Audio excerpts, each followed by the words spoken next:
Yeah, go. Okay. All right, so the work that Elyse and I have been doing is really centered on a question around how do we bring the promise of psychedelic medicine to life in the real world? And because of our, the work that we do, our bias is that we design it. And when we say that, people really don't necessarily know what we mean. And so part of that is learning what it means together. But a quick definition, just to get us aligned in one direction. We talk about it as being an intentional, actionable approach for creative problem solving at all levels of scale, from the tiniest interactions to the interplay of larger systems. And so traditionally, this process that's called design had been used in a business context. How do we create new products? How do we create the services around them that, if the product is the iPhone, how do we get it in your hand? You have to go to the Apple Store. What's the Apple Store service experience look like? And then all of those things started to be relevant in other spaces. For nonprofits and organizations, working in the education space or the healthcare space or food and beverage, you can see how different systems, economic system, like all of those things are actually designed. And really what that means is that there have been decisions that go into whether something is designed one way, whether your phone is a rectangle, or whether it's a clamshell and it flips up. Somebody is making those decisions. When it's done best, those decisions are intentional and they're thoughtful and they're inclusive of the people who they're being designed for. So caveat, nature is also a designer and is the master designer. So things in the world are either designed by nature or by humans. We are obviously also nature too, but you get the distinction. So with that in mind, we kind of want to open it up to you and say, in the room, what do you see that's designed? What are some things? And we can just shout things out, popcorn style. Everything. Okay. Space. Table, chair, space. Wall, hanging. Your dress. My dress. Here. Thank you. Yes. Mm-hmm. The whole arrangement. The chairs. Mm-hmm. The placement of everything in the room. Yeah. Yeah. I work in construction and the ceiling is even designed. Ooh, say more about how Well, was you that? have to plan for the lights and for the HVAC and all of the power and space that goes into that. It's all planned out and someone took time to design it. Yes, planned out. Took the time. So, okay, thank you for the everything is designed. You're my BFF. What in the room has not been designed? Is there anything? Humans. What's that? Humans? Interesting. What comes next? Maybe consciousness itself. That's awesome. What comes next? Maybe consciousness itself. Consciousness itself. Yeah. Where everybody's sitting is not That's interesting. Yeah, I mean, I could argue that things have been put in the room that instruct you in ways you could sit, and then you've made a decision as your own personal designer to eschew chairs and to sit on the floor. So collectively, we haven't all gotten together and been like, okay, I'm going to sit in the fourth from that row and back there. We've made collaborative design decisions together. Yeah. And I might add, when the food was being set up earlier today, it was against the wall. And then somewhere along the way, somebody decided that maybe it would be a good idea to have space for people to be able to go along both sides of it.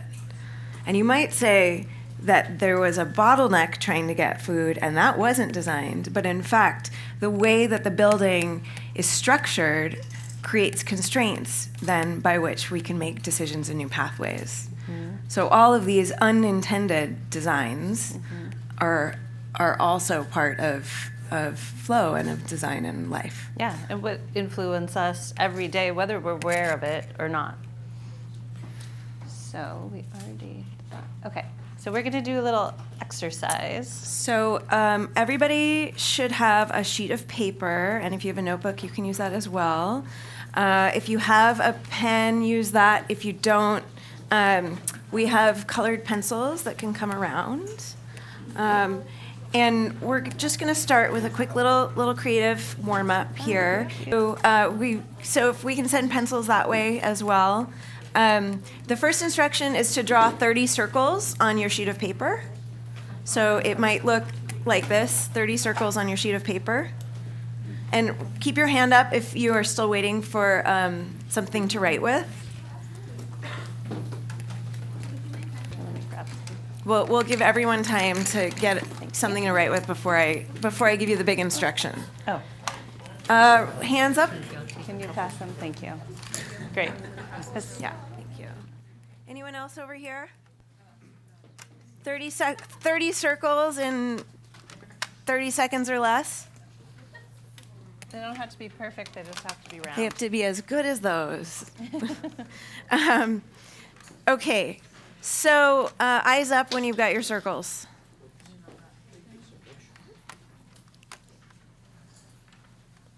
"30-ish. If it's not exact, that's okay too. Okay. We good?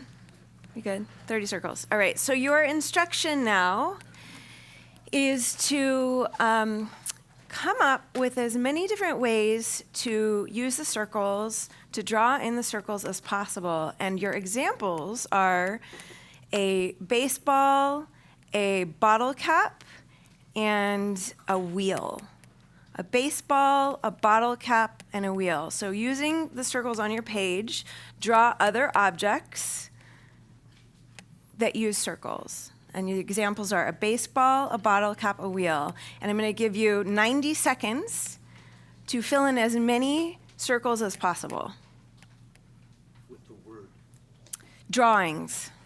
So drawing responses to as many different ideas as you can for the 30 circles. So for example, if you put 2 lines like this, it looks like a baseball. Thank you. Yeah. Baseball, bottle cap, and a wheel. Those are your examples. Those are just examples. Those of are what's examples. possible You on can your sheet. you come up with You're as coming many up with anything. anything you want. Just draw whatever you want with circles. And you have 1 minute left to try and It's anything. anything. Fast, fast, fast, furious, drawing with circles. What do these circles make?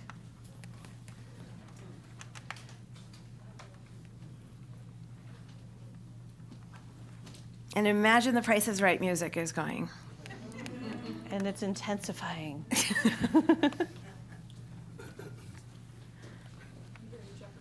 Yes. Jeopardy. All of the jingles. And if somebody wants to sing that, you're welcome to. That's my biggest nightmare. All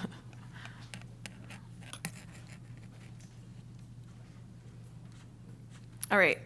I'll give you 15 more seconds. Can you do 2 more? Can you come up with 2 more ideas before we stop? 5, 4, 3, 2, 1. Pencils down. All right. Raise your hand if you came up with 5 ideas.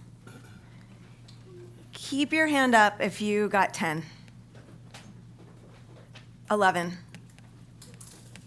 12. 13. Okay, how many did you get? Yeah. 26. Whoa. What? Have you done this before? Let's see. I mean, they're rather rudimentary, but. Yeah. Well, there says who? Says who? We're no self-judgment here. Okay, I see a few planets. I see some different balls. How many people used a wheel? Yeah, I didn't say you couldn't use the ideas I gave you, right? How many people connected circles? What'd you make? Yeah. Spirals. Nice. I put my circles beside each other for time, and so a lot of Oh, it's on, like okay. planetary or cells. Oh, interesting. Uh-huh. So I might argue that is very creative, and it's also like the difference between being fluid and flexible. Like I asked you to come to fill out as many as possible, and I've had people do like 1, 2, 3, 4, 5, 6, 7, 8, like a elevator bank, which is really, it is creative, but that's only one idea, right? And so in our work, in this creative process, and in moments, it is about being as expansive as you can be, which we know these medicines can help with. That's not what we're here to talk about, actually. That's a whole other topic. Any other circles connected? What else do we got? Music note. Anyone have a? What? I felt subversive because I made small circles and really big circles. I did. Why is that subversive? Because that example showed them all the same size. Ah, interesting. Is that so? It's maybe an unconscious constraint here. Yeah. Did anyone get a bicycle? Oh, bicycle, glasses. You know, I didn't say you can't connect them, right? So, humanoid shapes, breasts, Ooh, uterus, arms, like that. love it. That's great. I don't think I've ever really had anyone do that before, but certainly if you've ever taken a drawing class, that's how they all start, right? Or for anatomy, as with circles. So that's really interesting. I didn't know that. All right. So, why do we have you do this? Number one, when you are creative, and we are all creative, but when you're trying to build your creative muscles, it's really helpful to be visual. We know that we use different parts of our brain, and just the act of shifting from writing to drawing is one of the ways to build creative muscles. So, how many? Raise your hand if you're familiar with this book. Awesome, great. Our students are now familiar with this book. This is how we start our class. And one of the areas that we love so much about this book is really the becoming conscious of the unconscious agreements that we're all making, the Maya, that we all agree to sit in a way, we all agree to draw circles in a way. And then also to become aware that design is a place where there are a whole lot of unconscious agreements, unconscious design being done, and we have an opportunity here to be conscious in the way that we design the ecosystems for how medicines come to life and in what way. And the decisions that we make now, as Tracy said, are going to impact what is to come. Mm-hmm. Do you want to add anything before I? No. The other, we're going to move quickly and also make room for questions. So if you have a burning question, definitely raise your hand. We have time for discussion, and we'll leave as much room as we can, and then we'll also push along as we need to, so we have time for our activities. Oh, yeah, we have a question. Oh. Yeah. Very quick question for everyone. How many of you did come up with a peace sign? Peace sign? Peace sign. Nice. You'd think it'd be more in this room. That's right. Yeah. Or more boobies, too. Yeah. I have been teaching at the Stanford D School for 15 years. Worked at IDEO, which is a design and innovation consultancy, for many years, and at Google as a designer and artist in residence, and also have been, for so long of that time, sort of tracking my spiritual seeker path somewhere out here and the professional path over here, and have always had this question of like, where do they come together? And this work is that for me. This is my sort of like offering into the healing space, artist, designer as medicine.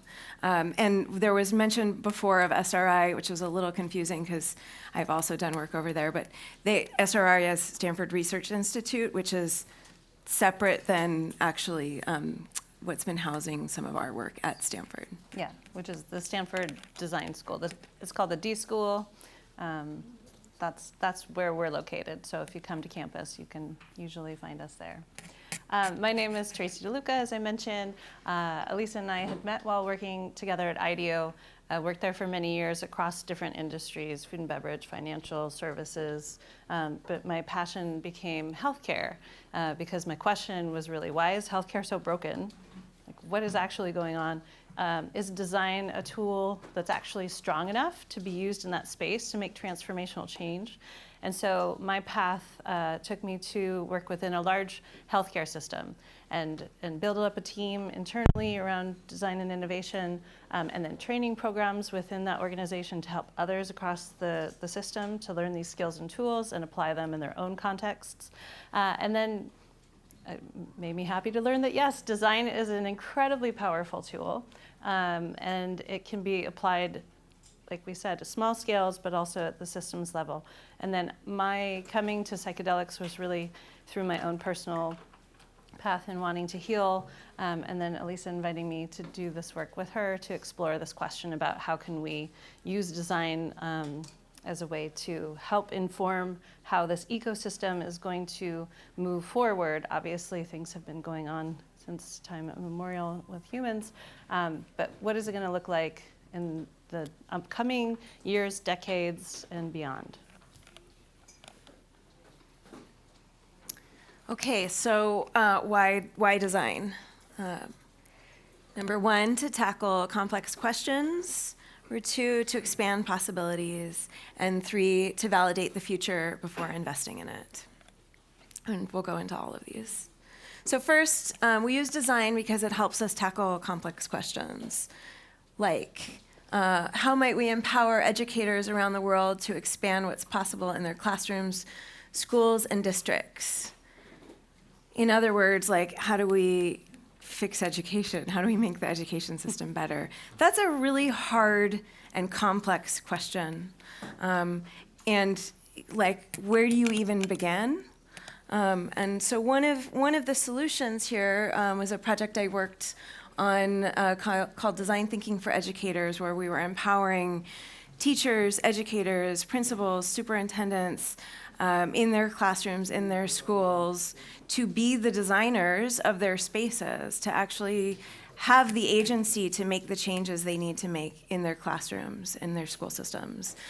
This project was so successful that we had volunteers from around the world begging to have it translated into at last count, there were 8 languages, and these are people doing that voluntarily because they wanted to bring this into their countries and into their school systems. This is one of an example of something I've worked on that's incredibly complex that I'm really proud of. I'm very passionate about education, and what I love most about this is that this was a free resource for anyone around the world, and that's one of the ways in which we scale and we make changes sort of at the individual level and speaking the same language of the people that we're designing for and with. And in this context, we are not fundamentally teaching teachers how to be designers. They actually are designers of their classrooms, but they've forgotten that, or have had this unconscious belief that I can't make change, or that's for somebody else. Or to have it reinforced in their environment on a regular basis that they don't have agency. Yeah. So we simply want to remind people that you do and how powerful that can be. Another complex question to answer when I was working at the healthcare company was, how might we design for the future of primary care for 3.5 million patients in Northern California? And really that was the question to start the project. So you can have some ideas of where to begin, but you really can't come up with an actual answer. There's no silver bullet. So you go out and you talk to people about, well, what does primary care even mean? How are people using the healthcare system? What exists now that's working? What's not working? And what are possibilities that don't yet exist that we could actually design around?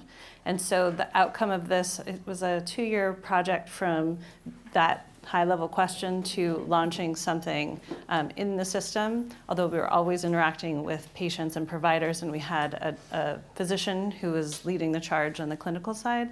And so the answer for that was this practice called Terra Practice.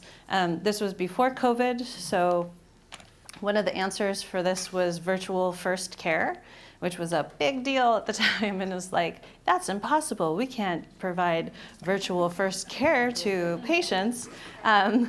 Surprise, surprise. The one assumption that we had made in the beginning of the project was that it was going to be a physical structure, sort of a center of excellence. So by the end of that 2 years, we were predicting that we were going to have this amazing facility that people could go to and have all the technologies and do all the things. Turns out that wasn't actually what was needed. So early on in the project, we had to allow ourselves to let that assumption go as well. So in this space, this is a question we've heard. How might we redesign the healthcare system? And which kind of makes me just want to like crawl into a hole and Makes me really burn the excited, system and but- start over. As designers, we reframe and ask a different question. Like, how might we create a health system that centers wellness? So it's not about fixing what's broken, it's about imagining something completely new and different. And we want to open this to the audience. Like, how else might you ask this question? What other questions are you thinking about in this space? How do you design something that is truly systematic and healthy? I love that. Because it's neither. Yes, And correct. can I ask, I actually really want to capture these questions. Would somebody be willing to write these down for, like, Just on a piece of yeah, paper. yeah, that would be Oh, great. Thank you. Yeah. Thank you. say it again? Sure. Yeah. I've been saying it for 40 years. How do you design something that works for people, that is both systematic and healthy? And I'd add accessible. Yeah. to everyone. Yes. Thank you. Yeah. Anyone else? What else? So I can kind of answer that. I'm from Oklahoma, and you? I work for a mental health and wellness clinic. Mm-hmm. My doctor is a firm believer. We accept insurance, but we're also a member of the Free Market Medical Association, where the patient takes charge of their own care, their own wellness, and their own well-being. Lovely, lovely. Any? So, I just wanted to say, so this is another design tool, is analogous examples. So knowing that solutions exist, they might not all have coalesced, together. So learning from places that are already doing things, knowing that contextually we'll have to do things that are different. Yeah. Any other questions? Yeah. One that's been on top of mind for me is how do we educate people about integrative health modalities, and how can we also make those more accessible to anyone that seeks them? Mm-hmm. Great. Yeah. What are the limitations of scale? Mm-hmm. How do we reverse the impact that big pharma has had on our health and our community health? Yeah. You go. How do we develop a healthy psychedelic ecosystem? Great question. Yeah. I actually want to double click on that. In design, it's really not that we're like toxic positivity, except designing for possibility is a lot easier to get behind than designing for broken. So there is a mental shift that's important to believing you can do something different, might have to, and so I really appreciate that this is like a positive frame toward. Mm-hmm. Yeah.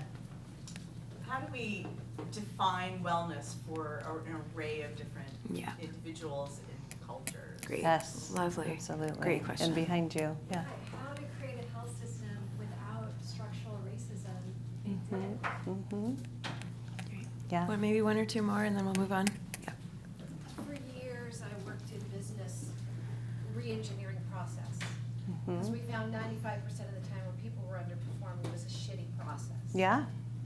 And so the first, speaking to what you just mentioned, there's the possibilities thinking and then there's the existing structures. And we've got a bridge between. We can't just shut down everything. So there's this middle ground of messiness.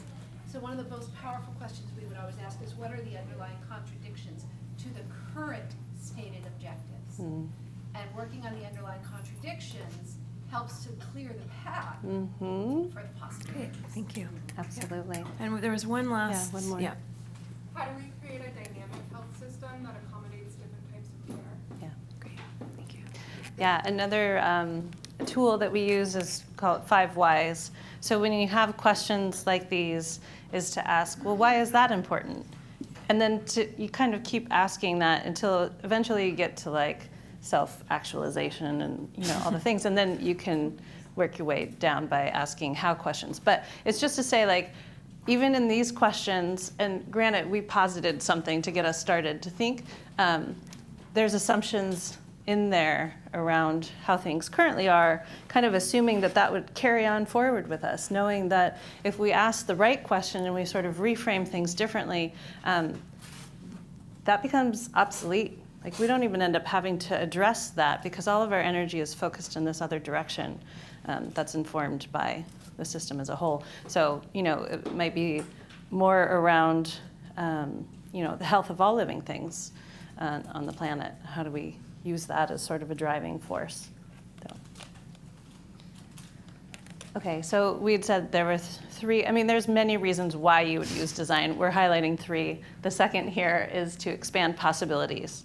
And as humans, and humans who have made it this far surviving, we're already really smart. We are already on a daily basis making decisions and solving complex problems. And what tends to happen is we think because we'd solved these problems, that then these other problems are something that we can solve by ourselves or with the small community of people that we're with. And if we just think hard enough, then we'll come up with those solutions.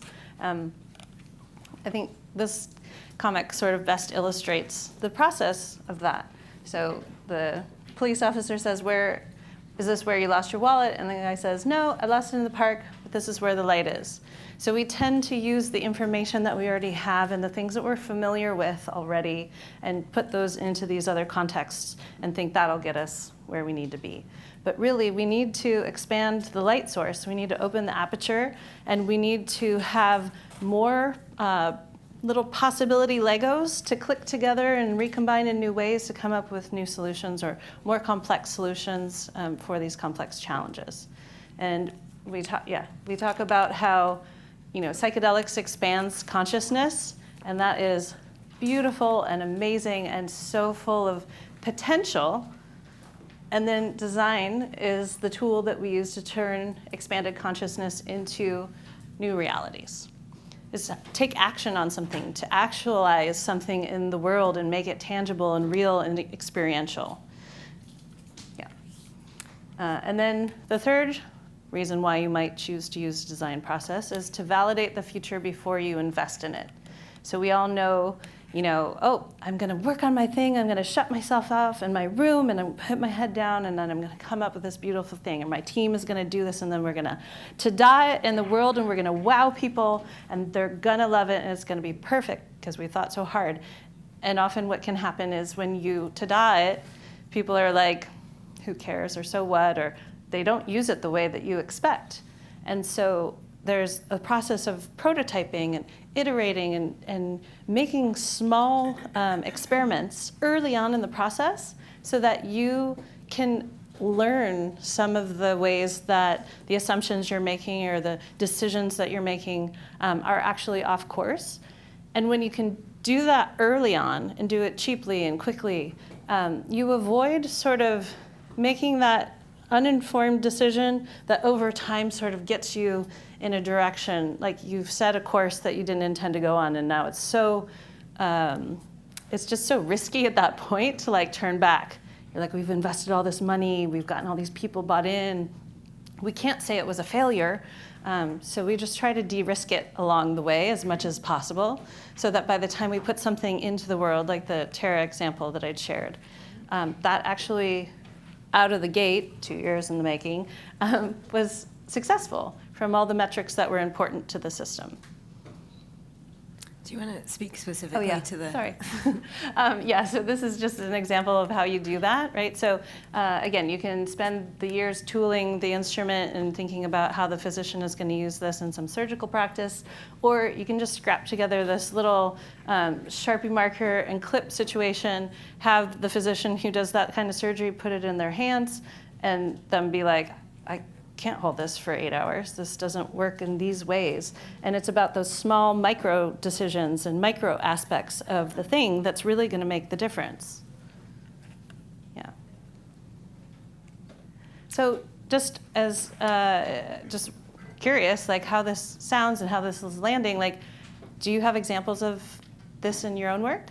Either on the positive, where you've been able to sort of learn about surprising things along the way to keep you from going in a misdirection, or maybe some things that you didn't learn along the way and ended up somewhere that you kind of had to backtrack? Right here. Yeah. Look, I've recently moved to California from New York. Yeah. And I started my clinical practice again of seeing patients. Really? Wonderful. And one thing I realized, no, it's been difficult. That was my assumption, my bad. That the people in California are different from the people in New York. And I think on some level, we have to empower the people to want to be their own doctors and to want to heal themselves. Because I notice in California, people like to sit back and they want you to do it to them. They don't want to take over and learn, I'm a dentist, what it takes to keep their health in their teeth and their mouth. They don't want to do the exercises. And so what I think is, how can we make the whole healthcare system for everybody a thing about health rather than about disease? Yeah. Unlike New Yorkers, right, we lean in. Well, New Yorkers, you were comparing New York to California. So Californians are leaning back, the New Yorkers are leaning in. well, it's also, I just wanted to say quickly, it's also a good example of how context matters. You were doing great in New York, you come to California and all your tricks and tools, what's wrong with these people? It's like, the context is different. Yeah. I wanted to share that I have a corporate job. I work for a large company, and I'm responsible for producing X. Yes. And sometimes I have no idea how to do that. So I just think of one thing I can do to just kind of, and it kind of gets me going again. I love that. It works all the time. Yeah. Just taking a small action. Taking action. Just something. Yeah. Instead of sitting there just Mm-hmm. going. One of my favorite stories about lean manufacturing, which is the elimination of waste.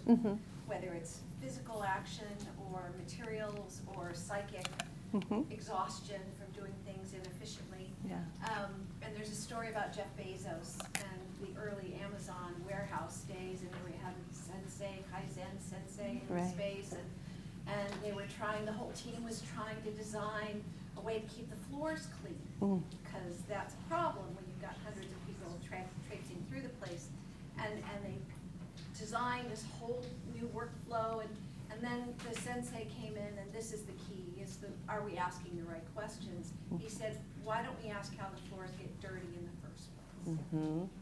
Yeah. Why don't we ask how people are getting sick in the first place? Yes. Thank you. And then it's sort of very similar to that, as you probably know the story, it's a classic design story of these so one of these sort of blue-good organizations went to Africa, and they went to the village, and they were like, oh, what do they need? They need a well. Look at these women are walking really far away to get water at the well, so they're like, we'll do this great thing, and they made this well. But it turns out the women walking to the well together was when they had the women's space. That's when they had time together, and when they got to leave their homes and whatever. And they're like, we don't want this well. And then somebody fell down the well, and they had to cover the well. So I mean, it's a great idea, but they didn't ask people what they wanted. They needed. They think they know, and therefore they move forward with, I mean, it seems like a good idea to me too, but no. Sure, how could you go wrong with a well? Right. You're trying to do well. I can't help it with a pun. But what you're bringing up is this really critical part of design, which is starting with the actual human need, right? Like the actual, what is it that people, there are dozens of stories just like that, where the wrong things are built because somebody has some brilliant idea and they want to realize it, but it's not actually what people need. And so this process, if you look at Stanford design, there's a deep history of human-centered design. Tracy and I are taking a posture of life-centered design, right? So we're not just thinking about humans in the mix, but what is it to be regenerative and have other informants, like our plants and animal friends. Yeah. I think we had one last, and then we'll move on. Yeah. Yeah, I was just gonna say, my design question is really around liberatory space so that we can flip the unconscious switches around colonialist mentality that we live under so much. And instead of having people walk into a space and succumb to that, to walk into a space and go, what do I need and how do I articulate that? Yes. That feels really important to me. Yeah, absolutely. I'm really enjoying the discussion. Oh, good. Thank you for the If validation. you can decolonialize my mind, if anyone figures All that of our out, minds. all of us, right? We're all in the I soup. mean, the flip of that in a passionary mind is really around like financial incentives and living in, capitalism or some form of that. How do we design new structures? Then people always say, oh, well, you don't like capitalism, then you just mean, communism or socialism. And then the conversation stops. But it's like, we can actually make whatever we want because money is made up, it's not real. Yeah. Our first religion, really. So we put our money where our mouth is. We are designers, which is a posture of prototyping, of experimenting, of trying. And we've had the deep privilege of being able to use Stanford as one of our platforms for prototyping. We came with the question, like, what is the role of design in psychedelic medicine? Like, in the deepest being, I knew it could be better, right? Like, frankly, psychedelics saved my life. Like, Deep in Journey was a moment of, I don't know if I am going to make it through. I don't know if I want to make it through. If I do, my work is here in this. Like, it's so broken, and as a designer, I can't help but see how it could be better. And so we brought sort of, maybe in not so many words, to our class at Stanford. So we're able, even in the context there of a prototype and an experiment, this was forbidden design and had to be labeled as such. Like, we had to be tested through the system to see whether or not this is and it was too dangerous to enter this conversation, to open the conversation there. Yeah. So dangerous that this was our syllabus. Thank you. That's the right reaction. Love it. The ambiguity of design maybe maps the ambiguity of other journeys we're familiar with. The system spit this back out at us. We had a law student who could not get credit for her class, and we turned this into a different form of a syllabus for her, a very all the things technical, and she still couldn't get credit because they couldn't understand what a course in like the emergent space of psychedelics had to do with law. What? Yes. Yeah, so, but we are really, really fortunate. We've learned a lot from the class and can very proudly say the forbidden design has been marked off, and we are now a live class with with our own course number, which after 15 years of teaching at Stanford, I can tell you, this is my second course number in 15 years. Like, this is this is them betting on the space. And it's a very, like, the classes, we're still, in prototype form. So we wanted to give you a taste of what class is. Let me actually skip back for a second. So we had 10 journeys. We had 10 classes, and we designed them each to be a journey. Each class was a few hours in length. It started with an opening ritual, had a somatic experience, had content experts, had activation/integration activities, and real-world partners. So each one of these topics is one of the journeys. So we wanted to share with you an example of a class challenge. How might we better prepare people for these experiential medicines?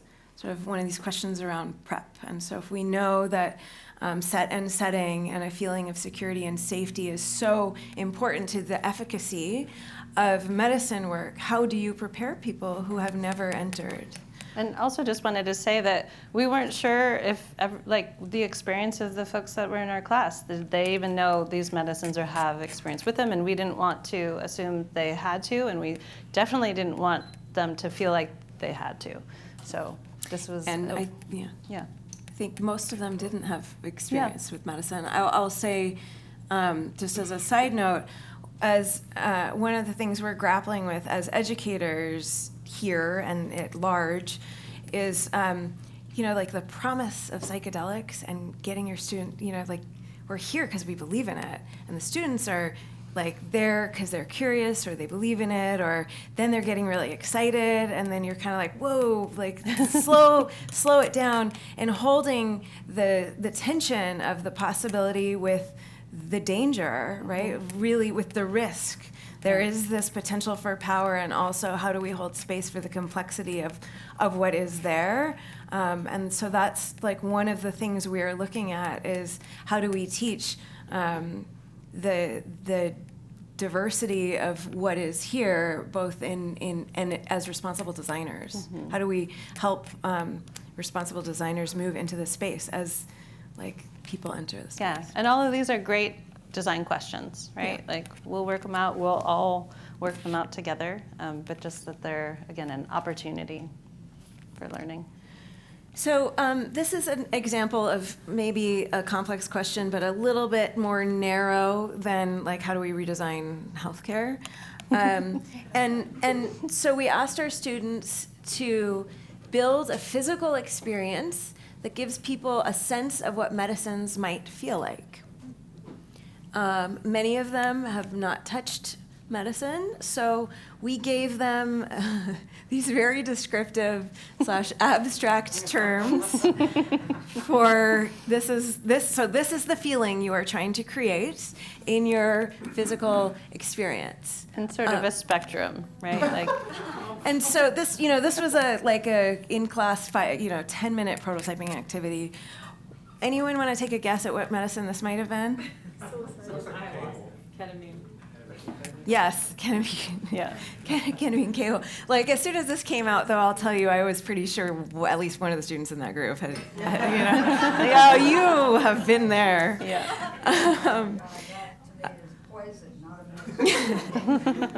To each their own. So, all right. So let's try it. We are going to invite you to have a little prototyping experience to express sacred medicine through movement. So I think we've mostly gotten through food now. So pair up with somebody near you. Select two adjectives that capture the sensory attributes of whatever medicine you all choose. Yeah. And then translate these adjectives into movement. And this is all going to be done in 5 minutes. So turn to the person next to you, and yes, we will be watching your movements. Yeah. You can do groups of threes too. Groups of 3 is fine. Yeah.